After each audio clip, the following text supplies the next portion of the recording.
L'autre sujet, l'autre problème, c'est la désindustrialisation. Parce qu'en fait, Macron annonce qu'il a arrêté la désindustrialisation, qu'il a réindustrialisé. Or, quand on prend les chiffres d'Eurostat, les statistiques européennes, on voit que la France, sous Macron, a perdu 5% de sa production industrielle.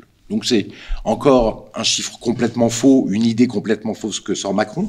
Et d'ailleurs, on retrouve cette chose-là au niveau du déficit commercial, puisqu'il a fait un déficit commercial record de 85 milliards d'euros, qui montre tous les problèmes qu'a notre industrie.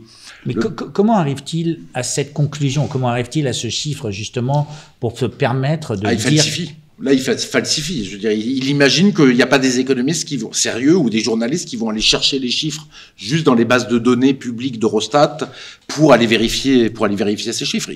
C'est une espèce de fainéantise des journalistes mainstream, en fait, qui ne vont pas vérifier les chiffres de Macron, quoi. Et la Cour des comptes fait son travail un petit peu plus tard, on va dire. Oui, la Cour des comptes, c'est des rapports qui sont plus long terme. Donc là, vous êtes vraiment dans la réaction immédiate à des agrégats économiques que l'on peut voir d'ores et déjà. Exactement. Et là où c'est très grave, si vous voulez, il y a quelque chose de fondamental qu'on a complètement raté en France, que nos élites ont raté, c'est que l'industrie est la clé de la prospérité. En fait, dans mon livre « Sortir du capitalisme du désastre », je sors un graphique où en fait on positionne tous les pays sur un graphique où on met le PIB par habitant, grosso modo le salaire, le revenu par habitant, et de l'autre côté la production industrielle par habitant. Et en fait, on tombe sur une droite.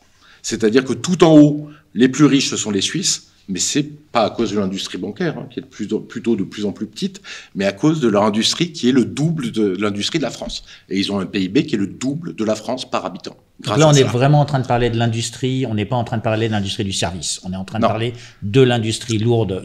Voilà, de l'industrie lourde ou légère. Et je vous expliquerai pourquoi c'est la clé de la prospérité. En tout cas, on le constate.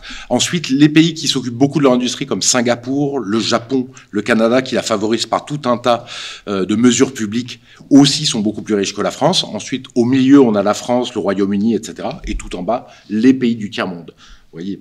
Pourquoi? Parce que, en fait, l'industrie, c'est la clé de la prospérité, parce que c'est là où il y a les salaires élevés, c'est là où il y a des gains de productivité importants, que chaque personne peut produire plus que l'année précédente, et donc c'est cette richesse en fait qui irrigue toute la société, puisqu'il y a très peu de services. C'est ce qui attire des investissements aussi, quelque part.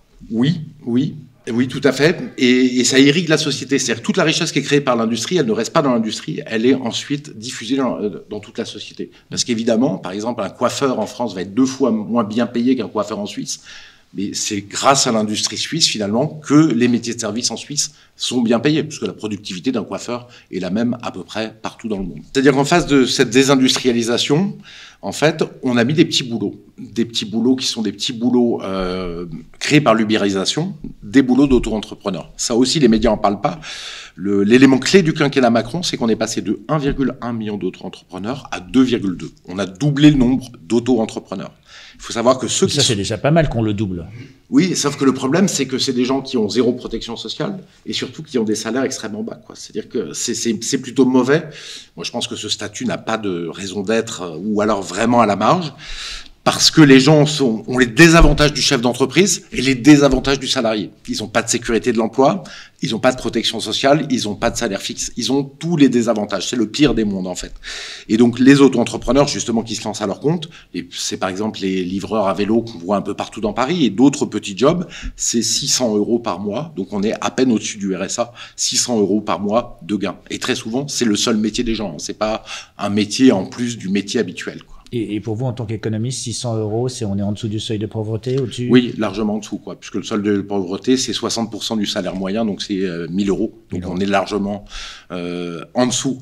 Et le problème qu'on a, en fait, ça a permis à Emmanuel Macron de faire croire qu'en fait, il avait créé plein d'emplois, que ça se pose, et même que le chômage était en train de disparaître, puisque le discours d'Emmanuel Macron pour la présidentielle, c'est de dire qu'en fait, on va vers le plein emploi.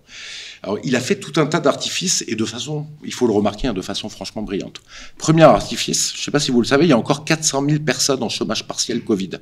C'est-à-dire que le chômage partiel Covid, qui était tout à fait justifié en 2020, éventuellement début 2021 pendant les confinements, eh bien, il y a encore 400 000 personnes. C'est-à-dire que c'est des gens qui sont au chômage, mais qui ne sont pas comptés comme chômeurs, mais qui sont payés par l'État. il y a aussi une autre astuce de Macron, c'est qu'en fait, il a créé 480 000 postes d'apprentis. On peut se dire, c'est super, parce que les apprentis, c'est bien, ils apprennent. Déjà, c'est souvent des apprentis maintenant Bac+3. C'est des gens entre 18 et 29 ans, principalement.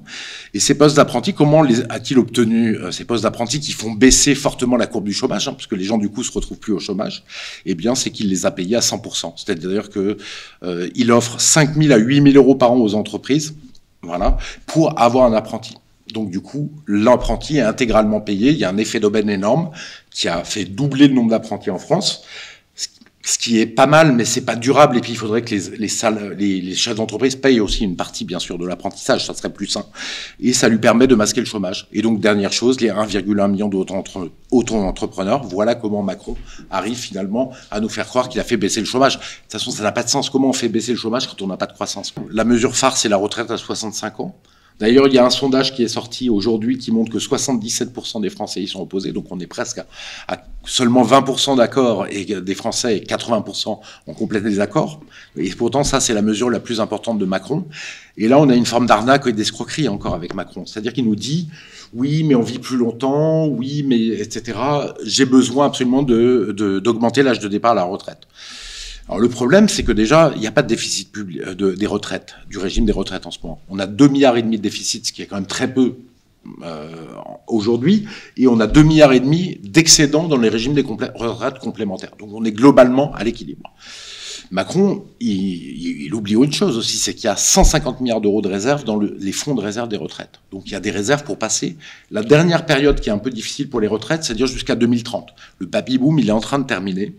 En 2030, le Conseil d'orientation des retraites dit qu'en fait, on va avoir une baisse du coût des retraites dans le PIB français et pour la société française. Donc, il n'y a absolument pas besoin de faire cette réforme des retraites, très clairement. En plus, les Français voient bien que c'est un problème gravissime. Et puis, quand on a dépensé 650 milliards d'euros de dette pour une gestion absurde du Covid, comment pouvoir dire qu'il faut absolument faire une réforme du système des retraites pour gagner quelques milliards, alors que ça poserait des problèmes gravissimes aux Français? Puisque Macron le disait lui-même dans le grand débat il y a 2 ans, après les Gilets jaunes, il disait, mais c'est absurde d'augmenter l'âge de départ à la retraite, puisqu'en fait, les Français déjà, à 62 ans, arrivent à moitié, la moitié des Français arrivent sans emploi. Donc comment peut-on leur demander d'aller jusqu'à 65 ans alors qu'ils n'ont déjà pas d'emploi à 62 ans, voire à 55 ans? Voilà ce que disait Macron, et pourtant, il envoie cette réforme des retraites.